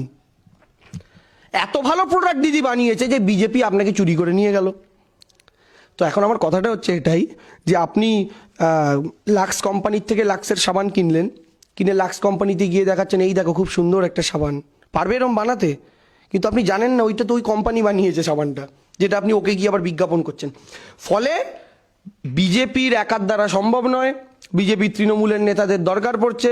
দিদির কালীঘাটের বাইরে গিয়ে অমিত শাহ বাটি নিয়ে ভিক্ষা করে যে দিদি একটা নেতা দাও, একটা নেতা দাও, একটা নেতা দাও। দক্ষিণেশ্বরে ভিক্ষা করে লোকে বাবু 2 টাকা দাও, অমিত শাহ বলে দিদি একটা নেতা দাও। তো যাই হোক দিদি দয়া করে নেতা দিচ্ছেন, নিয়ে নিচ্ছেন, নিয়ে তারপরে তৃণমূলের বিরুদ্ধে লড়াই করছেন। কিন্তু বাংলার মানুষ বুঝে গেছে এবং বিজেপির আদি নেতারাও বুঝে গেছেন। কারণ আদি নেতা একজন আমার একদিন গল্প করতে করতে বলছে, ভাই মুকুল রায় আসার আগে পর্যন্ত আমরা বিজেপির মেন অফিসে বসতাম, মানে মেন রুমটা আর কি, কেবিনে। মুকুল রায় আসার পর থেকে আমাদের বারান্দায় টেবিল করে দেওয়া হলো, শুভেন্দু আসার পর আমাদের রাস্তায় যেতে হবে টেবিলটা নিয়ে, কারণ আমাদের পুরো বিজেপির পার্টি অফিসটার ভেতরেই তোমাদেরই লোক সব, আমরা আর কোথাও নাই। এখন এই আদি বিজেপির লোকগুলো যখন দেখবে তার এলাকায় শোভন চট্টোপাধ্যায় ক্যান্ডিডেট, আপনার মনে হয় সে বিজেপির বোতামটা টিপবে না। ফলে কি হবে জানেন তো, তৃণমূল 43% যেটা গেছিল সবচেয়ে খারাপ লাস্ট লোকসভা নির্বাচনে, ওর থেকে তো তৃণমূল কমবে না। এই আদি বিজেপির ভোট আসবে, প্রকৃত বামপন্থীদের ভোট আসবে, এবং যে উত্তরবঙ্গের সাথে বেইমানি করেছেন, ঠকবাজি করেছেন, জোচ্চুরি করেছেন নরেন্দ্র মোদী, সেই উত্তরবঙ্গের রাজবংশী থেকে শুরু করে, নমশূদ্র থেকে শুরু করে, মুসলিম থেকে শুরু করে, হিন্দু ওপার বাংলা থেকে আসা উদ্বাস্তুরা প্রত্যেকে কিন্তু তৃণমূল কংগ্রেসের ছাতার তলায় আসবেন এবং জোড়া ফুলের বোতাম টিপবেন। ফলে লাস্ট কথা, যে ইঞ্জিন 2011 সালে রাজধানী এক্সপ্রেস বলছিলাম না আমাদের তৃণমূল কংগ্রেস, যার ইঞ্জিন মমতা ব্যানার্জি, যে ইঞ্জিন 2011 সালে 184 কিলোমিটার বেগে চলেছিল, 2016-তে তার গতিবেগটা বেগে হয়েছিল 211 কিলোমিটার পার আওয়ার। এইবার সেটা 222 কিলোমিটার পার আওয়ার বেগে ছুটবে। একেবারে মাঝে মাঝেই কিন্তু গুঞ্জন ওঠে যে সৌরভ গঙ্গোপাধ্যায় বিজেপিতে যোগদান করছেন এবং এর মধ্যে তিনি অসুস্থ হয়ে পড়েন এবং অশোক ভট্টাচার্য দাবি করেছেন যে সৌরভের উপর রাজনৈতিক একটা প্রেশার ছিল। আপনি কি বলবেন এ নিয়ে? দেখুন, আমার কিছু বলার নেই। সৌরভ গাঙ্গুলি তো একজন ম্যাচিওর ব্যক্তি, তিনি সিদ্ধান্ত নেবেন তিনি কি করবেন। তবে আমার বিশ্বাস, কারণ আমি সৌরভ গাঙ্গুলির অন্যতম একজন বিরাট বড় ভক্ত আর কি, তো সেই জায়গা থেকে দাঁড়িয়ে এই খবর তো প্রথম কথা যদি ভগবানও আমায় এসে বলেন সৌরভ গাঙ্গুলি রাজনীতিতে যোগ দিচ্ছেন, আমার বিশ্বাস করতে কষ্ট হবে। সেটা আমি ভগবানের সাথেও বিতর্ক করব না, এটা উনি করতে পারেন না। এটা আমি একজন ফ্যান বয়ের জায়গা থেকে বলছি। তারপরও যদি রাজনীতিবিদ হিসাবে আমি এই প্রশ্নটা করেন, আমি বলবো এটা সম্পূর্ণ সৌরভ গাঙ্গুলির সিদ্ধান্ত। তৃণমূল কংগ্রেসের মতো করে প্রস্তুত। যে মানুষটা স্বাস্থ্যসাথীর কার্ড পেয়ে তার মায়ের অ্যাপেন্ডিক্সের অপারেশনটা করিয়েছে, যেটা হয়তো তার টিউশন পড়ানো বাবা দিতে পারতেন না, সেই মানুষটা মমতা ব্যানার্জিকে দেখে জোড়া ফুলেই বোতাম টিপবেন, উল্টো দিকে কে থাকলো না থাকলো কিচ্ছু যায় আসে না। আর এই প্রশ্নটার মাধ্যমে আপনি বিজেপির কপালে আরও একবার দুশ্চিন্তার ভাঁজ বাড়িয়ে দিলেন, কারণ আপনি রেল লাইনে আরেকটা ইঞ্জিন ঢুকিয়ে দিলেন। আচ্ছা, বিজেপির রাজ্য সভাপতি দিলীপ ঘোষ বারংবার পুলিশকে হুঁশিয়ারি দিয়েছেন, এই বিষয় নিয়ে আপনি কি বলবেন? না, এটাই তো তফাৎ। মমতা ব্যানার্জিও তো 40 বছর বিরোধী রাজনীতি করেছেন তো। একটা বাইট দেখান তো, একটা ভিডিও দিদির বিরোধী থাকাকালীন। দিদি বলছেন মেরে দেবো, কেটে দেবো, পুঁতে দেবো, পুলিশকে ট্রান্সফার করিয়ে দেবো। উল্টে দিদি বারবার তৃণমূল কর্মীদের সংযত করে বলতেন পুলিশদের কেউ ক্ষতি করবেন না, পুলিশদের গায়ে হাত দেবেন না, ওদের কিছু বলবেন না, ওরা চাকরি করে, ওদের কিছু এরকম কত ভিডিও আমি আপনাকে দেখাবো। আজকে মানুষ বুঝতে পারছে বাংলার রাজনৈতিক সংস্কৃতিটাকে ইউপি বিহারের সংস্কৃতি বানানোর চেষ্টা চলছে, যেটা কখনোই দিলীপবাবুরা করতে পারবেন না। কারণ আজকে যে স্লোগানটা আমি ছেড়েছি, স্লোগানটায় দুটো লাইন আছে, বাংলা আমার সইবে না, ইউপি বিহার হইবে না। তো বাংলা আমার সহ্য করবে না, বাংলা ইউপি বিহার হবে না। কারণ এই যে আপনি রাত্রিবেলা এলেন, আপনি এটা নিশ্চিন্ত জানেন যে আপনার রাস্তায় কেউ গাড়িটা থামিয়ে আপনাকে টেনে বের করে নেবে না। কিন্তু আমি গ্যারেন্টি দিচ্ছি, আজকে যদি এই ইন্টারভিউটা আপনি আমার উত্তরপ্রদেশে নিতে যেতেন, আপনি এত রাত্রিবেলা আসতেন না। কারণ আপনি জানতেন হাতরাসের খুনিগুলো এখনো দাঁত নখ জিভ বার করে অপেক্ষা করছে কোথাও, কারণ ওদের মাথার ওপরে সরকারের হাত রয়েছে। আমাদের দিদি তাদের পাশে দাঁড়ান না, তাদের মাথার ওপরে হাতও দেন না। ফলে এই রাজনৈতিক পরিস্থিতিতে আমরা মোটামুটি সমস্ত দিক থেকেই প্রস্তুত আছি এবং আমাদের নিজস্ব সমীক্ষা, নিজস্ব রিপোর্ট বলছে আমাদের খুব ভালো। এমনকি অবাক হবেন না যদি 16 রেজাল্টও ক্রস করে যায়। আচ্ছা, বিজেপির নবান্ন ঘেরাও অভিযান হোক কিংবা উত্তরকন্যা অভিযান হোক, বারংবার দেখা গিয়েছে যে পুলিশের সাথে খণ্ডযুদ্ধ এবং বোম পড়েছে, পরিস্থিতি কিন্তু উত্তপ্ত হয়েছে। এই বিষয় নিয়ে আপনি কি বলবেন? দেখুন, সিপিএমের সাথে মমতা ব্যানার্জির একটা তফাৎ। মমতা ব্যানার্জিরা যখন মিটিং মিছিল করেন, তখন বুদ্ধবাবুর পুলিশেরা গুলি চালান, 13 জনকে মেরে দেন। শাসক সিপিএম, বিরোধী কংগ্রেস। এবার শাসক মমতা ব্যানার্জি, তৃণমূল কংগ্রেস এবং মমতা ব্যানার্জি, বিরোধী বিজেপি, একই অভিযান। তখন ছিল মহাকরণ অভিযান, এখন নবান্ন অভিযান। বুদ্ধবাবু ছুঁড়েছিলেন গুলি, দিদি কি ছুড়লেন? বুড়া না মানো হোলি হ্যায়, বেগুনি রং। বেগুনি রং মেখে সায়ন্তন বসু একটু ফর্সা হয়ে গেলেন, বেগুনি রং মেখে রাজু ব্যানার্জি একটু শুয়ে আবার ড্রামাটা করে ফেললেন, যেটা উনি এর আগের বারও করেছিলেন লালবাজার অভিযানে। কিন্তু তফাৎটা বুঝুন, সবার শরীর প্রায় লাল হয়ে গেছিল, একটু নীল মেশানো লাল। সেই সময় হয়েছিল রক্তে লাল, এই সময় হয়েছিল দোলের রঙে লাল। এটাই মমতা বন্দ্যোপাধ্যায়ের গণতন্ত্র। ফলে এর পরের বারও ওনারা যখন নবান্ন অভিযান করতে যাবেন, আমি সরকারের কাছে অনুরোধ করবো একটু নতুন রং যেন ট্রাই করা হয়। এক রং দেখতে ভালো লাগে না। একেবারেই। বিজেপির রাজ্য যুব সভাপতি সৌমিত্র খায়ের স্ত্রী সুজাতা খা মণ্ডল, তিনি তৃণমূল কংগ্রেসে যোগদান করেছেন। আগামী নির্বাচনে এটা কতটা প্রভাব পড়বে বলে মনে করছেন? না দেখুন, ওই যে বললাম, ইঞ্জিন একটাই, বগি জুড়ছে, এবং বগি যদি জোরে প্যাসেঞ্জার বেশি উঠবে। আর প্যাসেঞ্জার মানে কি? বাংলার যারা সাধারণ জনগণ। ফলে বগি জুড়ুক, আমাদের আপত্তি নেই। আবারও বলছি, ইঞ্জিন নিয়ে আমাদের ঝামেলা নেই। এবং দেখুন, উনি এসে কতগুলো ইম্পর্টেন্ট কথা বলেছেন। উনি এসে এই কথাটা বলেছেন, বিজেপির 6 জন মুখ্যমন্ত্রীর দাবিদার, 13 জন উপমুখ্যমন্ত্রীর দাবিদার, যেটা আমি আপনাকে একটু আগে বললাম বা এতদিন ধরে বলছি। উনি এসে একটা কথা বলেছেন যে বিজেপিতে তফসিলি জাতি উপজাতির লোকেদের কোনো সম্মান নেই, কারণ উনি নিজে সেই জায়গায় পড়েন। এবং উনি আসার পর একটা খুব সুন্দর দ্বিচারিতা আমাদের সামনে উঠে এসেছে।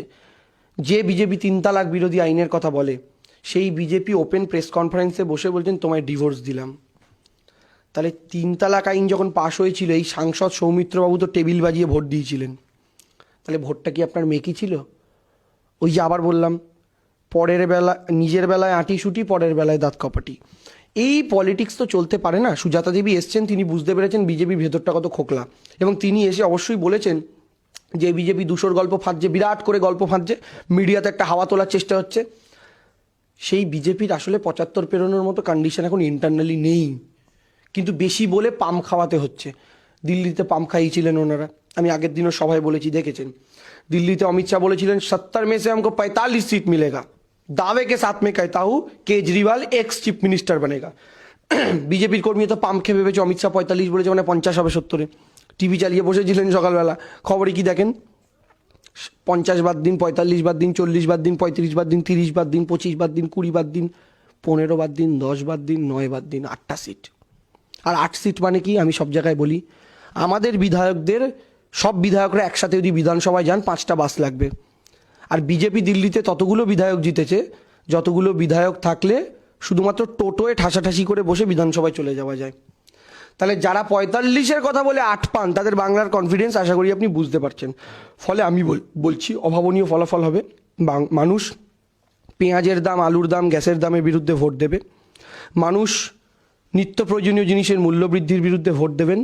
মানুষ এনআরসির বিরুদ্ধে ভোট দেবেন, কারণ আসামের রিপিট টেলিকাস্ট মানুষ বাংলায় দেখতে চায় না। সুজাতা খায়ের দলে যোগদান করার পর আপনি বলেছিলেন যে আরো কোনো সাংসদ আসতে পারে তৃণমূলে, তাদের নাম বলা যাবে কি? না না না, সে তো বলা যাবে না। এবং আমরা তো ওই আবার বললাম খেলা হবে, খেলা হবে, খেলা ধীরে ধীরে হবে। সব রান কি প্রথম ব্যাটিং প্রথম ওভারেই আসে দিদি? প্রথম ওভারে কিছু রান আসবে, দ্বিতীয় ওভারে কিছু রান আসবে, তারপর শেষ ওভারে আপনারা দেখবেন এত বলে এত রান বাকি, তবে না দর্শক টিভির সামনে বসে থাকবে। প্রথম ওভারেই খেলে দিলে তো হয় না। তো দেখুন না কি হয়। আচ্ছা, পিকের টিম আপনাদের রাজনৈতিক উপদেষ্টা, এবং দেখা গিয়েছে যে বহু তৃণমূল নেতা বিধায়করা কিন্তু ক্ষোভ প্রকাশ করেছেন পিকের টিমের বিরুদ্ধে। রাজনৈতিক উপদেষ্টা হিসেবে টিম পিকে কতটা সফল? আপনার মা কখনো ঘরের কোনায় কার্বলিক অ্যাসিড দিয়েছে? দিয়েছে? দেননি? আমার মা দিয়েছে। কার্বলিক অ্যাসিড দিলে কি হয়? ঘরে সাপ, বিছে, মাকড়সা, আরশোলা সব পাই পাই করে বেরোয়। এখন একটা ধরুন বিছে বেরোচ্ছে, বিছেটা বেরোতে বেরোতে আপনি বিছের ভাষাটা শুনতে পাচ্ছেন। বিছেটা বলছে এগুলো ঠিক না, খুব খারাপ হচ্ছে, গণতান্ত্রিক অধিকার হরণ করা হচ্ছে, এই ঘরের যে কোনো কোনায় আমরা থাকতে পারি। তখন কি আপনার মনে হয় সেই বিছেটার পাশে দাঁড়িয়ে আপনার সহমর্মী হওয়া উচিত, নাকি আরও বেশি করে কার্বলিক অ্যাসিড ঢেলে সেই বিছে সাপখোপগুলোকে বার করে দেওয়া দরকার? প্রশান্ত কিশোর কার্বলিক অ্যাসিড ঢেলেছেন, ফলে তৃণমূল কংগ্রেসের কোনায় কোনায় যেসব সাপ, বিছে, আরশোলা, মাকড়সা, পোকা মাকড় ছিল, যেটা তৃণমূল কংগ্রেসটাকে ভেতর থেকে কুড়ে কুড়ে খাওয়ার চেষ্টা করছিল, তারা সব পিলপিল করে বাইরে বেরোচ্ছে। আর তারা যখন বাইরে বেরোচ্ছে তখনই আপনারা বুম নিয়ে তাদেরকে জিজ্ঞাসা করছেন, হ্যালো মিস্টার স্নেক, আপনার এই ঘর থেকে বেরিয়ে আসার কারণ কি? আর সেই বিষাক্ত সাপ তখন বলছেন, এই ঘরের ভেতরে খুব ঝাঁঝালো গন্ধ, এখানে টেকা যায় না, এই ঘরে মান নেই, সম্মান নেই। উনি বলছেন ঝাঁঝালো গন্ধ, কিন্তু আমি আপনি ভালো মতো জানি ঝাঁঝালো গন্ধর মানে আসলে কার্বলিক অ্যাসিড। পিকে সেটা ঢেলেছেন, দারুণ করেছেন। কদিন আগে বিহার নির্বাচনে মিম প্রার্থী দিয়েছিল এবং সেখানে বেশি সংখ্যক আসন না পেলেও মুসলিম ধর্মাবলম্বীদের ভোট কাটার ফলে বেশ কিছু লালু প্রসাদ যাদবের পুত্র তেজস্বী যাদবের দল হারায়, এবং যেটা শোনা যাচ্ছে যে পশ্চিমবঙ্গ নির্বাচনে মিম প্রার্থী দেবে। সেক্ষেত্রে কি হতে পারে? তো বিজেপিও তো প্রার্থী দেবে, তাতে কি আছে? বিজেপি আর মিমের কি তফাৎ আছে? বিজেপির মাইনরিটি সেল হচ্ছে মিম। হ্যাঁ, এটা অনেকে বিরোধীরা দলের ওপর, সেটা আপনি কতটা মনে করেন? না না, অবশ্যই মনে করি। তো আপনি কি বলছেন যে বিহারে যদি মিম ক্যান্ডিডেট না দিত? কিন্তু আবারও বলছি আমি, ইউপি বিহারের পলিটিক্স বাংলায় চলবে না। সেটা বিজেপি আনুক বা কি মিম না সিমের ঝোল কি বলছেন তারা আনুক, কিছুই চলবে না বাংলায়। বাংলায় চলবে বাংলার পলিটিক্স, বাংলায় রবীন্দ্রনাথ নজরুলের পলিটিক্স চলবে। আমি তো একটা কথা বারবার বুঝে পাই না, ধরুন এই বিজেপি নেতাদের বিরুদ্ধে আমরা যে কথাটা বলে থাকি যে রবীন্দ্রনাথ থেকে শুরু করে বঙ্কিমচন্দ্র থেকে শুরু করে নেতাজি, এরা এদের মানে এদেরকে বোঝে না। আপনি মিমের আপনার কি যেন বলে, ওদের মাথাটার নাম আমি ভুলে যাই খালি, যাই হোক, আসাউদ্দিন ওয়েসি, হ্যাঁ ওই তো, যাই হোক। তো উনি ধরুন বাংলায় এলেন, আপনি একটা ইন্টারভিউ করে জিজ্ঞাসা করবেন তো কাজী নজরুল ইসলামের 3টে কবিতা বলুন। মানে ওই আপনার মিস্টার ওয়েসি কিন্তু নজরুল ইসলামের 4টে কবিতা বলতে পারবেন না। কবিতা পড়া তো বাদ দিন, নজরুল ইসলামকে ওটাই হয়তো উনি জানেন না। ফলে আবারও বলছি, বাংলার সংস্কৃতিতে আঘাত আনার চেষ্টা চলছে, এবং আঘাত দুই দিক থেকে হানার চেষ্টা হচ্ছে যেন বাংলাটাকে বেশি টুকরো করা যায়। তাই হায়দ্রাবাদের একটা পার্টি উড়ে এসছে, ইউপি বিহারেরও একটা পার্টি উড়ে এসছে। কিন্তু ইউপি বিহার আসুক আর হায়দ্রাবাদ আসুক, বাংলার মাটি দখল করা যাবে না। কেন্দ্র সরকারের যে কৃষি বিলের বিরোধিতা করে হাজার হাজার শ্রমিক আন্দোলন করে যাচ্ছে, বিজেপির দাবি কৃষি বিল নাকি কৃষকদের ক্ষেত্রে অনেক ক্ষেত্রেই উপকারী এবং অনেকে কিন্তু এই বিল নিয়ে অনেকটাই দ্বন্দ্বে রয়েছেন। আপনি কি বলছেন এই বিলের বিভিন্ন দিক নিয়ে? আমি আপনার কাছে জানতে চাইছি, আপনি আজ থেকে 1 মাস আগে আলু কত টাকা কিলো কিনেছেন? আপনি বলুন না, একটু বলুন। আজ থেকে 1 মাস আগে 20 টাকা কিনেছেন না 45 টাকা? আচ্ছা, পেঁয়াজ কত টাকায় কিনেছেন? 70-80? আপনার বাড়িতে আপনার মা বা বাবা যিনি বাজার করেন, তাকে গিয়ে জিজ্ঞাসা করবেন মোদিজির কৃষি বিলটা কেমন লাগছে। যখন কাকিমা আপনার বাবাকে 100 টাকা হাতে দেন, দিয়ে বলেন ভরা ব্যাগ বাজার করে এনো, আর জেঠু যখন আধা ভর্তি ব্যাগ নিয়ে জেঠির কাছে যান এবং জেঠির কাছে ঝাড় খান সোকল্ড, তখন কিন্তু তারা দুজনেই বুঝতে পারেন কৃষি বিলটা নরেন্দ্র মোদী আসলে বাঁশটা কোথায় দিয়েছেন দেশের মানুষকে। আসলে এসেনশিয়াল কমোডিটিস অ্যাক্ট আর কৃষি বিলটা তো একসাথেই পাস হয়েছিল, এটা মেনলি এসেনশিয়াল কমোডিটিস অ্যাক্টের চেঞ্জের জন্য। আর কৃষি বিলটা খুব সহজ ভাষায় বলতে গেলে, যে অসংগঠিত ক্ষেত্র, যার মূল একটা জায়গা হচ্ছে কৃষিক্ষেত্র, যেটার জন্য ভারতের অর্থনীতি দাঁড়িয়েছিল এবং যে কৃষিক্ষেত্রকে কেন্দ্র করে ভারতের অর্থনীতি মূল চলে, ভারতের 70% মানুষ যে কৃষিক্ষেত্রের সঙ্গে যুক্ত, তাদের পেটে লাথি মেরে তাদের ব্যবসাটা আম্বানি আদানি কোটিপতিদের হাতে তুলে দেওয়ার একটা চক্রান্ত। আপনি কদিন পর আলু কিনতে যাবেন, প্যাকেটের মধ্যে রিলায়েন্স জিও সিম বার করেছে, এরকমই রিলায়েন্স ধরুন একটা বার করলো কোনো একটা কম নাম দিয়ে, জিও বার করেছে, এবার ধরুন রিলায়েন্স প্রিয় একটা বেরোলো। সেই প্রিয় কোম্পানি কী হবে, একটা প্যাকেটে 15টা আলু, প্যাকেটটার দাম 120 টাকা। ভাল লাগবে আপনার কিনতে? চাল কিনতে যাবেন, আদানির চাল, এখন তো নর্মাল চাল তো প্যাকেটেও পাওয়া যায়, কিন্তু মার্কেটের চাল সব উঠে যাবে। কেন? কারণ ওই চাষিগুলোকে চুক্তিভিত্তিকভাবে, যে ভাগ চাষির ইতিহাস পড়তাম আমরা, সেখান থেকে আস্তে আস্তে নীল চাষ করালো, ভাগ চাষ বলছি মানে নীল চাষের ইতিহাস, যে নীল চাষ করতে বাধ্য করেছিল। আজকে নরেন্দ্র মোদী ওভাবেই কর্পোরেটদের কাছে বিক্রি হয়ে যেতে বাধ্য করছে কৃষকদের এবং তার জমিকে। এবং সবচেয়ে বড় কথা, কোনো কর্পোরেট যদি একজন কৃষককে ঠকায়, মানে ধরুন আমি আপনাকে কোনোভাবে ঠকালাম, ব্রিচ অফ কন্ট্রাক্ট হলো, আপনি কোর্টে যেতে পারেন, এটা আমাদের সবার স্বাধীনতা। কিন্তু ভয়ানকভাবে নরেন্দ্র মোদী এই গণতান্ত্রিক অধিকারটাও কৃষি বিলে কেড়ে নিয়েছেন। কোনো কৃষককে যদি কোনো কর্পোরেট ঠকায়, সেই কৃষক কোর্টে যেতে পারবেন না। কেন্দ্রীয় সরকারের তৈরি করা একটা ঢপের চপের ট্রাইব্যুনাল আছে, তাতে যেতে হবে। আর ওই ট্রাইব্যুনাল কতদিনে কেস সলভ করবে? ততদিনে আম্বানির পয়সা আরও 4 গুণ বেড়ে যাবে, কৃষকটা হয়তো গলায় দড়ি দিয়ে ঝুলে যাবে। এর বিরুদ্ধে আমাদের প্রতিবাদ। আর এই প্রতিবাদ চলবে। দিল্লিতে 50 জন মারা গিয়েছেন, যে বিজেপি নেতারা এসে বলছেন না সোনে কা বাঙ্গাল বানায়েঙ্গে, তাদেরকে একটু বলুন দাদা দিল্লিতে যেতে। দিল্লিতে সোনার দিল্লি মাটিতে পড়ে গড়াগড়ি খাচ্ছে রক্ত মিশে, ওইদিকে তারা তাকাচ্ছেন না, তারা বাংলা এসছেন। আসলে সব রাজ্যের রক্তচোষা হয়ে গেছে, এখন রক্ত পিপাসুদের বাঙালির রক্ত চাই। বাঙালির রক্ত কি মিষ্টি বেশি? জানি না, কিন্তু মিষ্টি বেশি হোক আর তেতো হোক, বাঙালির রক্ত পাবেন না। কারণ যে হুল দিয়ে রক্তটা চুষবেন বলে ভাবছেন, ওই হুলটা কাটার জন্য কাঁচি নিয়ে মমতা ব্যানার্জি বসে আছেন। গত লোকসভা নির্বাচনে দেখা গিয়েছে যে রাজ্য সরকারি কর্মচারীরা অনেকটাই মানে বিরূপ মত প্রকাশ করেছেন এবং এই বিধানসভা নির্বাচনে তাদের আশীর্বাদ বা আস্থা কতটা ফিরে পাবেন আপনারা? একদম অনেকটাই পাবো, কারণ লকডাউনের সময় ম্যাক্সিমাম সরকারি কর্মচারীরা দেখেছেন যে যেখানে বিজেপি সরকারগুলি রয়েছে, সেই জায়গাগুলিতে কোভিডের সময় সরকারি কর্মচারীদের মাইনে কেটে নেওয়া হয়েছে, চাকরি চলে গেছে, কারোর মাইনে হাফ করে দেওয়া হয়েছে। কিন্তু মমতা ব্যানার্জি এই রাজ্যে একজনেরও মাইনে কাটেননি, একজনেরও পয়সা হাফ করেননি বা কাউকে চাকরি থেকে তাড়াননি। তো মানুষ কি সেই বিজেপিকে ভোট দেবে? কেন্দ্রীয় সরকারের কর্মচারীদের কাছে আপনি যান না, কোভিডের সময় কি পরিস্থিতি হয়েছে, যারা রেলে কাজ করতো তাই তো সাড়ে সর্বনাশ। যখন লকডাউন ঘোষণা হয়েছে, যে ট্রেন যেখানে দাঁড়িয়ে ওখানেই দাঁড়িয়েছিল 70 দিন, ভেতরে কে আছে না আছে না দেখে। তো এই সমস্ত হয়েছে এবং বাংলার বিশেষ করে সরকারি কর্মচারী যারা ব্যালটে ভোট দেন, তারা এই জিনিসটা স্পষ্ট বুঝতে পেরেছেন যে বিজেপি যে রাজ্যে ক্ষমতায় এসছে, প্রথম কাজ করেছে পেনশন তুলে দিয়েছে। এখন সরকারি কাজ আপনি সবাই করতে চাই, প্রথম প্রায়োরিটিতে থাকে, তার একটাই মূল কারণ হচ্ছে পেনশনটা পাওয়া। কারণ আমার 60 বছর বয়স হয়ে গেলেও অন্তত যেন মরার আগে অবধি ব্যাংকে কিছু টাকা ঢোকে, ছেলে মেয়ে যদি লাথ মেরে তাড়িয়েও দেয় ঘর থেকে, অন্তত যেন ভাত ডালটা খেতে পারি। এটি তো উদ্দেশ্য সবার সরকারি কাজ করার। মেনলি কুড়েদের কথা আলাদা, যারা ভাবে কম খাটনি হয়, ওটা গল্প আলাদা। তো সেই জায়গা থেকে দাঁড়িয়ে যদি পেনশনটাই কেউ তুলে দেয়, তাহলে সরকারি কর্মচারী আর প্রাইভেটের মধ্যে তফাৎ কী রইল? বিজেপি সরকারি কর্মচারীদের মানে সরকারি কাজটা ওই জায়গাতে নিয়ে এসছে গোটা দেশে। তো বাংলায় সেটা দিদি করেননি এবং দিদি করতেও দেবেন না।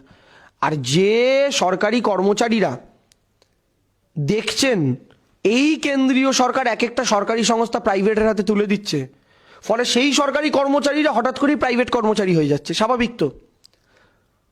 বাংলায় যে সরকারি ক্ষেত্রে তারা কাজ করেন, তারা কি এই রিস্কটা নেবেন? বিজেপিকে এনে আবার বাংলার কয়েকটা সরকারি সংস্থা বেচে তারা নিজেরা প্রাইভেট কোম্পানির এমপ্লয় হয়ে যাবেন? না, প্রাইভেট কোম্পানির এমপ্লয় তারা হবেন না, তারা সরকারি কর্মচারীই থাকবেন। আর সরকারি কর্মচারীরা নিজেদের সরকারি কর্মচারী রাখার জন্যই এবার দিদিকে ভোট দেবেন। ব্যালটেও দেখবেন, ইভিএমেও দেখবেন। আবারও বলছি, খেলা হবে। একেবারেই 21-এর নির্বাচনে কতটা কটা সিট পাচ্ছেন তৃণমূল কংগ্রেস এবং কটা বিজেপি পাচ্ছে? দেখুন, আমি তো ওই রকম গণৎকার আপাতত নই এবং জ্যোতিষ চর্চা করার মতো এখনো ইচ্ছা হয়নি। তো ভাল লাগে বেশ সাবজেক্টটা, কখনো করব। তবে এইটুকুনি বলতে পারি, মানুষের পালস যদি বোঝার ক্ষমতা দিদির আশীর্বাদে অর্জন করে থাকি। 2016 নির্বাচনে বলেছিলাম, আমাকে একজন জিজ্ঞাসা করেছিল, আমি বলেছিলাম 2011-র চেয়ে বেশি সিট পাবো। হয়েছে 184টা বেড়ে 211। এবার আমি আপনাকে বলছি, আমরা 2016-র চেয়ে বেশি সিট পাবো। আবারও বলছিলাম, রাজধানী এক্সপ্রেসের স্পিডটা বাড়ছে, 184 kilometre per hour, 211 kilometre per hour. এবার আমার ইচ্ছা 222 কিলোমিটার পার আওয়ার। বিজেপি একটা স্লোগান দেয় না, তার পাল্টা স্লোগান আমি তো সবসময় বলি, আগের দিনের মঞ্চ থেকে বলেছিলাম, তৃণমূল 19-এ 22, 21-এ 222। তা আমার ধারণা আমরা ওই দিকেই এগোবো এবং সেটা ছাপিয়েও যেতে পারে আর কি। কারণ রাজধানী যখন একবার স্পিড ধরে না, তখন ব্রেক কষা মুশকিল হয় আর কি। আর বুঝতেই পারছেন, রেল লাইনটা যদি একটু পিছল হয় তো আর একটু এগোবে, একটু জোরে এগোবে আর কি। স্বাস্থ্যসাথীর কার্ড আছে তো, দুয়ারে সরকার আছে তো। কতটা সাড়া পাচ্ছেন আপনারা? খুব ভালো, খুব ভালো। দেখুন, এটা তো সরকার বলতে পারবে, কারণ আমরা যে সমস্ত ক্যাম্পগুলো, ধরুন দলের তরফ থেকে যে ক্যাম্পে মানুষ আসছে তাদের জল দিচ্ছি, ফর্ম ফিল আপ করতে হেল্প করছি, এটা যে কেউ করতে পারে, বিজেপিও করুক না, আমরা স্বাগত জানাই। করবে না, বলে না যে বুক ফাটবে তবু মুখ ফুটবে না, বিজেপির এই দশা হয়েছে এখন। স্বাস্থ্যসাথীর কার্ড নিতে বিজেপি নেতারা মাথায় একটা ঘোমটা পড়ে যাচ্ছেন, কার্ডটা নিয়ে আসেন। কার্ড নিলেই তো পাশের লোকটা বলে, কিরে খুব তো বিজেপি বিজেপি করিস, স্বাস্থ্যসাথীর কার্ড নিতে চলে এসেছিস? না, আমরা বলছি সবাইকে দেবো। আজকে একটা পেপারে পড়লাম, স্বাস্থ্যসাথীর কার্ড মানে একজন বিজেপি অসুস্থ কর্মীর খুব দরকার ছিল, সরকারি আধিকারিকরা হসপিটালে গিয়ে তার কার্ড বানিয়ে দিয়েছেন। সে কিন্তু বিজেপি করে, সে হয়তো ভোটটা মমতা ব্যানার্জিকে দেবে না, কিন্তু তার কার্ডটা মমতা ব্যানার্জি তাকে দেবে। তফাৎটা এখানেই, জানেন তো, একজন মুখের গ্রাস কারে, আর মায়ের সাথে বাকিদের তফাৎটা এই জায়গাতে। যে কারণে আমাদের সবার প্রিয় মা, যে মার সাথে আপনি যত খারাপ ব্যবহার করুন, মায়ের সাথে আপনি যত ঝগড়া করুন, সারা দিন পরিশ্রম করে বাড়ি ফেরার পর আপনি মায়ের মুখ দেখাটুকু বন্ধ করে দিন, কিন্তু আপনার টেবিলের ওপর আপনার ভাত, নুন আর ডালের বাটিটা সাজিয়ে প্লেটটা উল্টো করে যিনি ঢাকা দিয়ে রেখে ঘুমাতে যাবেন খালি পেটে, তার নাম মা। আর আমাদের মমতা ব্যানার্জি হচ্ছেন সেই মা। উত্তরবঙ্গ আমায় ভোট দিক না দিক, নরেন্দ্র মোদীকে উত্তরবঙ্গ হাত উজাড় করে সব আসন দিয়েছে। লোকসভা ভোটের পর মোদিজি আর আসেননি উত্তরবঙ্গে, দিদিকে উত্তরবঙ্গ 0 করে দিয়েছে। তাও এই মা 3 বার ঘুরে গেছেন, তিনি কিন্তু বলেননি উত্তরবঙ্গ আমায় ভোট দেয়নি আমি যাবো কেন। 0 করে দিয়েছে উত্তরবঙ্গ দিদিকে, কিন্তু দিদি বলেছে এই উত্তরবঙ্গ টু দক্ষিণবঙ্গ সবার ফ্রি রেশনের চালের দায়িত্ব যতদিন আমি আছি আমার। এই উত্তরবঙ্গ 0 করে দিয়েছে দিদিকে। দিদি বলেছে উত্তরবঙ্গ থেকে দক্ষিণবঙ্গ। সরকারিতে তো ফ্রি ছিলই, প্রাইভেটে এতদিন যেত বড় লোক বাপের বেটারা।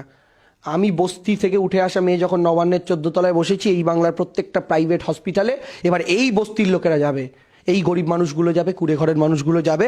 আর শুটবুট পরা বাবুদের পেছনে যখন ওই প্রাইভেট হসপিটালের ঝকঝকে কেবিনে একটা গরিব মানুষ লাইন দেবে, তার বুক থেকে আওয়াজ বেরিয়ে আসবে মমতা দি আরেকবার। আর সেই জায়গাতে দাঁড়িয়ে বলি, আমাদের ঘরের মা, আপনার শরীর খারাপ হলে, আমার শরীর খারাপ হলে সবার আগে রিক্সাটা ডেকে ডাক্তারখানায় নিয়ে যায়। আমাদের খিদে পেলে মুখ ফুটে বলা লাগেই মা বলে, বাবু ভাতটা বাড়ছি এসে খেয়ে যা। আমার পায়ের জুতোটা দরকার, ছিঁড়ে গেছে, মা সবার আগে বুঝতে পারে, আমাকে বলতেও হয় না স্কুলে যাওয়ার জুতো দাও। আর এই দিদি দেখুন, যে গরিব মায়েরা তাদের বাচ্চা বাচ্চা ছেলেদের জুতো মোজা দিতে পারতো না, আমার ঘরের দিদি, আমার বাংলার মা বলেছে, তোর মায়ের দায়িত্ব যেখানে শেষ সেখান থেকে তোর দিদির কর্তব্য শুরু। তাদের প্রত্যেকে জুতো দিদি দেয়, মোজা দিদি দেয়, ব্যাগটাও দিদি দেয়, যেটা হয়তো বাড়ির মায়ের দেওয়ার কথা ছিল, তিনি অপারগ হয়েছেন। তাহলে যেই মা জুতো মোজা ব্যাগ দিচ্ছে শিশুটাকে, যেই মা মিড ডে মিল দিচ্ছে এবং আমাকে আপনাকে ফ্রি চাল দিচ্ছে, এবং যেই মা স্বাস্থ্যসাথীর কার্ডের মাধ্যমে ওই জ্বর হলে মায়ের রিক্সা করে নিয়ে যাওয়ার মতো আমার আপনার 10 কোটি বাংলার মানুষের দায়িত্ব নিয়েছে, আমি আপনার কাছে জানতে চাই, কটা দিলীপ ঘোষের ঘাড়ে মাথা আছে সেই মাকে বাংলার সন্তানদের থেকে দূরত্ব তৈরি করে? এই মাই আবার নবান্নে পৌঁছাবে 14 তলায়। আর মোদিজিকে কি বলেন আপনারা? মোদিজি। আগের দিনের সভাতেও বলেছি, জ্যোতিবাবুকে কি বলতেন? জ্যোতিবাবু, বুদ্ধ বাবু। মমতা ব্যানার্জিকে কি বলেন? দিদি। সম্পর্ক, সম্মান দুটো আলাদা। মায়ের সাথে, মাকে আমরা সম্মান করি সবাই, কিন্তু মায়ের সাথে ক্লোজ সম্পর্ক বলি না, আমরা মাকে কেউ আপনি বলি না। আপনি বলেন মাকে আপনি? না, আমরা বলি তুমি। কিন্তু রাস্তায় আপনার মায়ের চেয়েও হাফ বয়সী একজন মানুষকে দেখলে কিন্তু আপনি বলবেন। মোদিজিকে লোকে আপনি বলে, বুদ্ধবাবুদের আপনি বলতে, জ্যোতিবাবুদের আপনি বলতে না। দিদি যখন গাড়ি করে যায়, দিদি তোমায় অনেক ধন্যবাদ, তুমি আমায় স্বাস্থ্যসাথীর কার্ড করে দিয়েছো, তুমি দিদি। তো অর্থাৎ এই জি বাবু স্যারদের ছাপিয়ে দিদির সম্পর্ক এবার জায়গা পাবে, মায়ের কর্তব্য এবার জায়গা পাবে। আর বাংলার তার 10 কোটি সন্তান বলছে এবার দুধের দাম মেটাতে হবে। ক্লাস 9-এ দুধের দাম গল্পটা পড়েছিলেন? আমাদের সিলেবাসে ছিল। সেই দুধের দাম গল্পটা পড়বেন। সেই জায়গায় দাঁড়িয়ে বাংলার মানুষ আজকে দিদির ঋণ চোকানোর জন্য দিদিকে তৃতীয়বার নবান্নে বসাবেন। ক্যান্ডিডেট ফ্যাক্টর নয়, গোষ্ঠী ফ্যাক্টর নয়, বিজেপি ফ্যাক্টর নয়, হিন্দু মুসলিম ফ্যাক্টর নয়, আর বাইরে থেকে উড়ে এসে জুড়ে বসা কোনো হায়দ্রাবাদের পার্টিও ফ্যাক্টর নয়। বাংলার মাটির রাজনীতিতে একটাই ফ্যাক্টর, আপনাদের ভাষায় কোট আনকোট, সাংবাদিকদের ভাষায় একটাই পোস্ট, তার নাম মমতা ব্যানার্জি। আর সেই দিদি আবার জিতবেন। আপনি উত্তরবঙ্গ সফর করছেন এবং কোচবিহারে রীতিমতো সভা করছেন, কতটা সাড়া পাচ্ছেন? ভীষণ রকমের সারা। আপনারা তো ছিলেন দুটো প্রোগ্রামে, আপনারা দেখেছেন শেষ মুহূর্ত পর্যন্ত, সন্ধে হয়ে গেছে, মা কাকিমাদের মোহর টানছে, শ্রীময়ী টানছে, তারপরেও তারা সেই সবার মধ্যে বসেছিলেন। তারপরে ওপরের গুলো ভিড় হয়েছিল, ওপরে যে জায়গাগুলো লোক বসেছিলেন। তো আপনারা দেখেছেন, আপনারা সংবাদ মাধ্যম, আপনারাই সমাজের চোখ, সমাজের কান, আপনাদের মাধ্যমেই আমরা জানতে পারি। ফলে আপনারাই বলুন না কেমন সাড়া পাচ্ছেন। আর আমি আপনাদের কাছে অনুরোধ করবো, একটু সার্ভে করুন, একটু চায়ের দোকানে চলে যান, একটু একটা কুড়ে ঘরের বাড়িতে ঢুকে যান, ঢুকে তাদেরকে জিজ্ঞাসা করুন দিদি না জি, দিদি না বাবু। তারাই আপনাদের ভালো মতো উত্তরটা দিয়ে দেবে এবং আপনারা বুঝতে পারবেন কোচবিহার, জলপাইগুড়ি, দার্জিলিং, আলিপুরদুয়ারের মানুষ একবার যারা ধোঁকা খেয়েছিলেন তারা দ্বিতীয়বার ধোঁকা খাবেন। আর একটা মূল কথা কি জানেন তো, সার্জিক্যাল স্ট্রাইক সেই সময় হয়েছিল, তো দেশভক্তি সবার মধ্যেই আছে, কারণ আমরা এই দেশের মানুষ। সেই জায়গাটা একটা ফ্যাক্টর করেছিল, বিরোধীদের মুখ নেই এটা ছাড়াও। এখন দেশভক্তি একটা নেশার মতো। আমাদের পাড়ায় একটা মাতাল কাকু ছিল, রোজ মদ খেত। তো একদিন আমার সামনে দিয়ে মদ খেয়ে ফিরছে রাত্রি 11:30, 11:30, আমি জল আনতে গেছি, মা জল আনতে দিয়েছে। রাস্তার মাতালরা এমন টলতে টলতে হাঁটে, একবার এদিক ওদিক, আর পেছন দিয়ে একটা বাইক এসে দাম করে ধাক্কা, কাকা পড়লো গিয়ে ড্রেনে। এত জোরে ধাক্কা মেরেছে আমি শিওর কোনো একটা হাড় আইদার ভেঙেছে, নয় চিড় ধরেছে, ছিটকে গিয়ে পড়েছে, আর কাদা মাখামাখি। লোকটা দিব্যি উঠলো, উঠে আবার কাহো না পেয়ার হয় না কি গান গাইতে গাইতে বাড়ি চলে গেল। কি রে ভাই, ব্যথা লাগেনি, চোট লাগেনি, কি মহামানব নাকি? এর ভাবলাম ঠিক আছে, রাত্রিবেলার কথা বাড়াবো না, নেশা করে আছেন। পরের দিন সকালবেলা গেলাম কাকার বাড়িতে, ও বাবা অবাক, বাড়িতে গিয়ে দেখি কাকা বিছানার ওপর শুয়ে আছে, আর কাকার মা, মানে আমাদের পাড়ার ঠাকুমা, যদিও তিনি বেঁচে নেই এখন, কাকার পিঠে বরফ মালিশ করছে, মালিশ করছে, কাকা উ আ করছে, বলে মা এখানে লাগছে, করো না করো না। আমি কি বলছি, ও কাকা তোমায় কালকে দেখলাম ওরমভাবে ঢাপ করে পড়ে যাওয়ার পর যখন সবচেয়ে বেশি যন্ত্রণা হওয়ার কথা, তখন তুমি গান গাইতে গাইতে বাড়ি আসছো, সকালবেলা যন্ত্রণা করছো। ঠাকুমা তখন বলছে কালকে মাল খাইয়েছিল তো ব্যথাটা বুঝতে পারে নাই, সকালে নেশাটা কাটছে আর উয়া শুরু হয়েছে আর কি। তো সেই সময় দেশের মানুষ দেশভক্তির নেশায় ছিল, নেশাটা কেটেছে। এখন পেঁয়াজের ব্যথা, আলুর ব্যথা, গ্যাসের ব্যথা, এই গ্যাসের ব্যথা আর গ্যাস সিলিন্ডারের ব্যথা দুটোই একসাথে বুঝতে পারছে। কৃষি বিলের ব্যথা, ফিক্সড ডিপোজিটে সুদ কমানোর ব্যথা, আর নেশা কাটার পর ওই ব্যথাটার যন্ত্রণাটা আরও বেশি বোঝা যায়। ওইখানে তার মা ছিল আমাদের পাড়ার ঠাকুমা বরফ দেওয়ার জন্য, এই বাংলায় দিদি আছেন বরফ দেওয়ার জন্য। দিদি বরফটা দেবেন, কাকুগুলো আবার হাঁটবে চলবে, এবার আর নেশা থাকবে না, এবার আর ধর্ম সেই নেশার কাজটাও করতে পারবে না। একেবারেই শেষ প্রশ্নের দিকে চলে যাচ্ছি। বর্তমান যুব সমাজকে কি বার্তা দিতে যাচ্ছেন, যারা অনেকটাই প্রায় বিমুখ পলিটিক্স থেকে? না এখন অন্তত আমি তো মনে করি যুব সমাজ রাজনীতি বিমুখ নয়। আপনি আমার যাদেরকে সো কল্ড ফ্যান ফলোয়িং ইত্যাদি বলছেন আর কি, আমি যাদেরকে সহকর্মী বলছি, তারা ম্যাক্সিমামই যুব সমাজের প্রতিনিধি। তো তারা আছেন তৃণমূল কংগ্রেসের সাথে, মমতা বন্দ্যোপাধ্যায়ের সঙ্গে, এবং বিশেষ করে এখনকার যুব সমাজ আমার মনে হয় অত্যন্ত রাজনৈতিক সচেতন, কারণ তারা তুল্যমূল্য বিচার করতে পারেন। তারা মোদিজির 6 বছরের প্রাপ্তি, মমতা ব্যানার্জির 9 বছরের প্রাপ্তিটা তুল্যমূল্য বিচার করেছেন।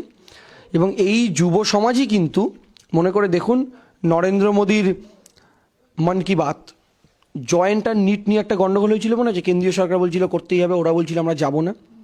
সেই সময় নরেন্দ্র মোদীর মন কি বাতে লাইকের চেয়ে ডিসলাইক বেশি পড়েছিল। ওটা কারা দিয়েছিল? এই যুব সমাজ। কোন যুব সমাজ? যে যুব সমাজ নরেন্দ্র মোদীকে এনেছিল 14-এ, যে যুব সমাজ 19-এ তাকে দ্বিতীয়বার এনেছিল। এই নরেন্দ্র মোদীর, যে সোশ্যাল মিডিয়াকে বিজেপির ব্যাস্টিয়ন বলা হয়, গড় বলা হয়, যে সোশ্যাল মিডিয়াতে ফেক নিউজের মাধ্যমে বিজেপির মানে একচ্ছত্র আধিপত্য, সেই সোশ্যাল মিডিয়ায় যখন তাদের সবচেয়ে বড় মাথা নরেন্দ্র মোদী মানে কোনো একটা ভিডিওতে লাইকের চেয়ে ডিসলাইক বেশি পড়ে, তখন আপনাকে বুঝতে হবে বিজেপির রাজনৈতিক অবস্থাটা যুব, ছাত্র, মহিলা, কৃষক, শ্রমিক সবার মধ্যে কি ভয়ানক পরিস্থিতিতে রয়েছে। আর সেই জায়গা থেকে মমতা বন্দ্যোপাধ্যায় কি দিয়েছেন না দিয়েছেন সেটাও যুব সমাজ দেখেছে। তো আমার বিশ্বাস যুব সমাজ এটা বুঝবে যে মমতা বন্দ্যোপাধ্যায় আগামী আরও 5 বছর থাকলে বাংলার আরও উন্নতি হবে। আর এই কেন্দ্রীয় সরকার যদি আসে, আমার যে যুব ভাইটা এখন ভিডিওটা দেখছে, সে যখন তার বান্ধবীকে নিয়ে ভ্যালেন্টাইন্স ডের দিন কোনো একটা পার্কে গিয়ে বসবে, এই বিজেপির বজরং দল তাদের লাঠি নিয়ে তাড়া করবে। শান্তিপূর্ণ একটা ভ্যালেন্টাইন্স ডে চায় নাকি বিজেপির সরকার চায়, এটা তারা ডিসাইড করুক।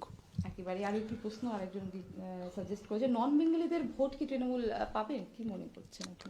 আমি আবারও বলছি, বাংলার যারা জনতা তাদের ভোট তৃণমূল পাবে, এবং নন বেঙ্গলিদের ভোট স্পেশালি তৃণমূল কংগ্রেস 2016 এবং 19-এর চেয়েও বেশি পাবে। কেন বেশি পাবে?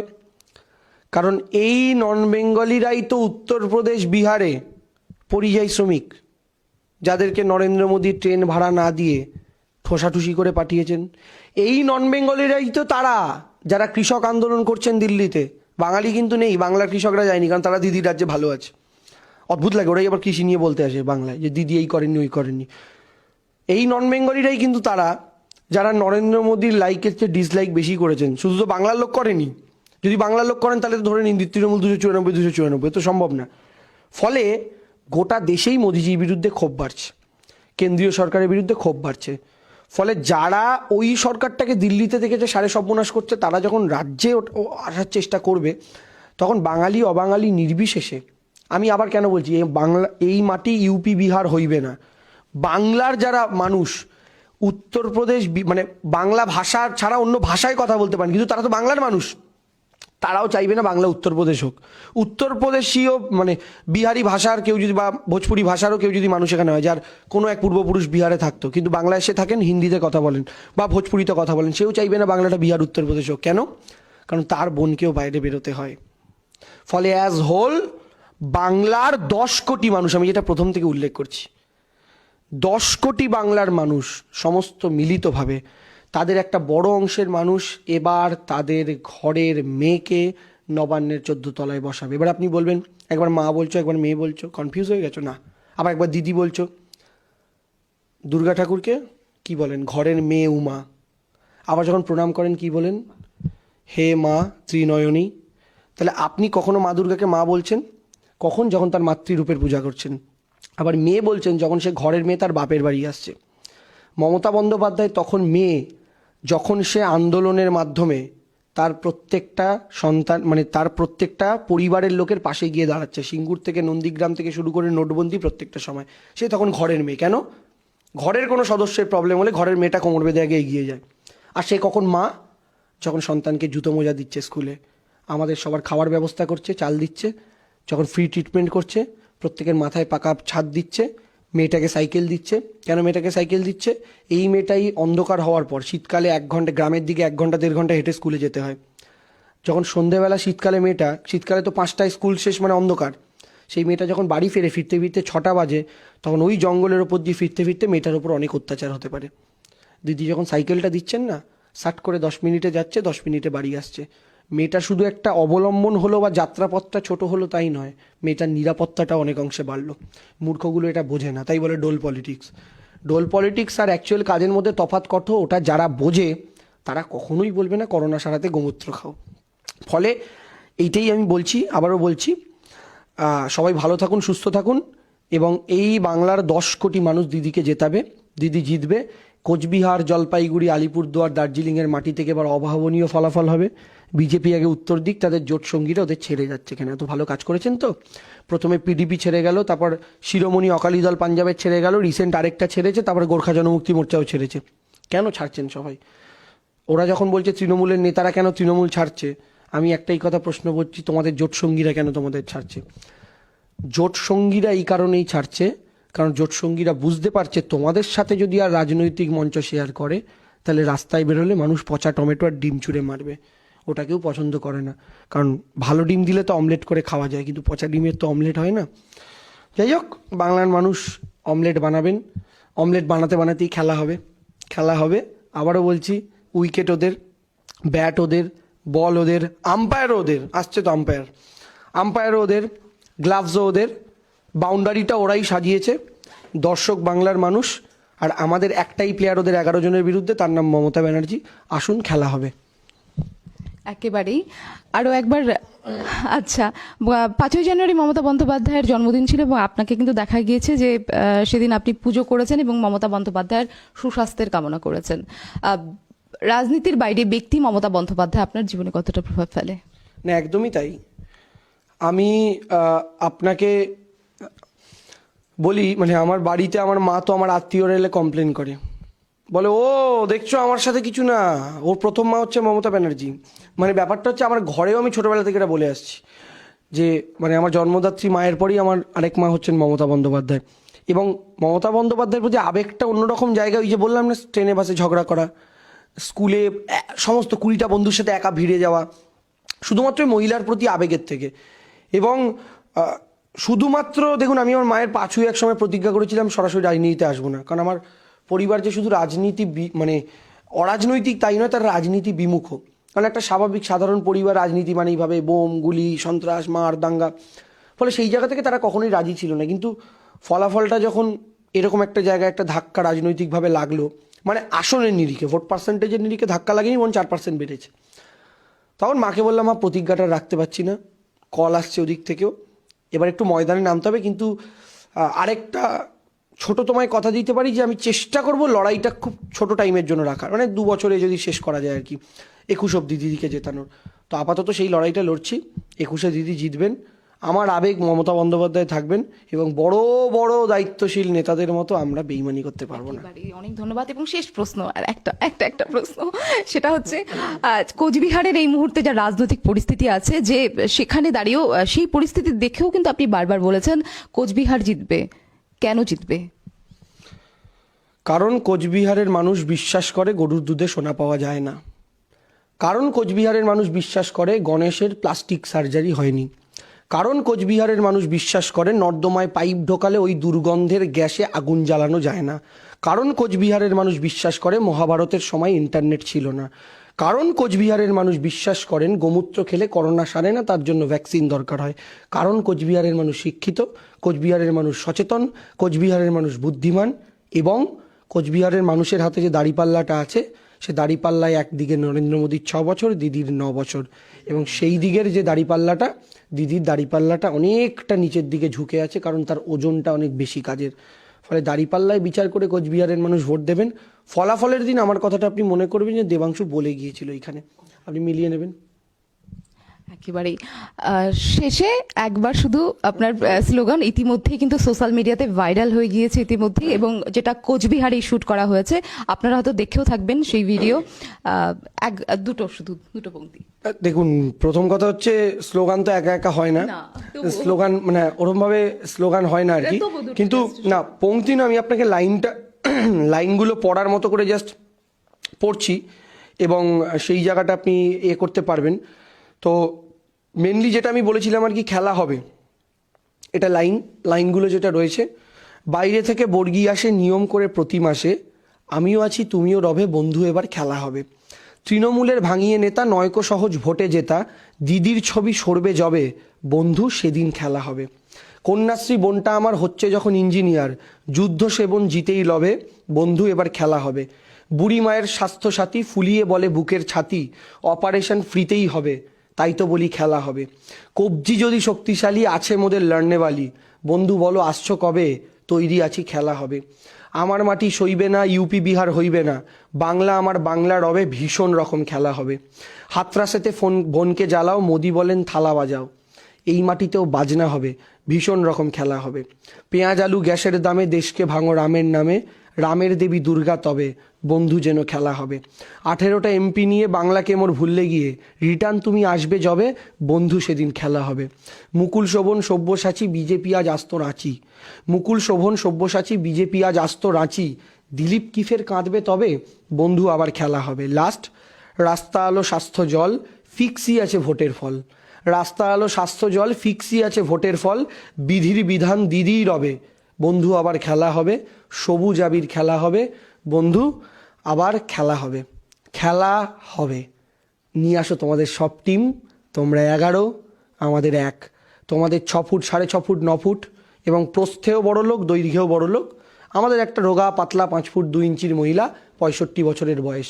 খেলা হবে, খেলা হবে এবং খেলা হবে। Thank you. অনেক ধন্যবাদ এত ব্যস্ত শিডিউল থেকে আমাদেরকে সময় দেওয়ার জন্য। দেবাংশুদাকে অনেক ধন্যবাদ এবং দর্শক বন্ধুদের অনেক ধন্যবাদ। আরও নিউজের জন্য দেখতে থাকুন বেঙ্গল নিউজ লাইভ 24/7। নমস্কার।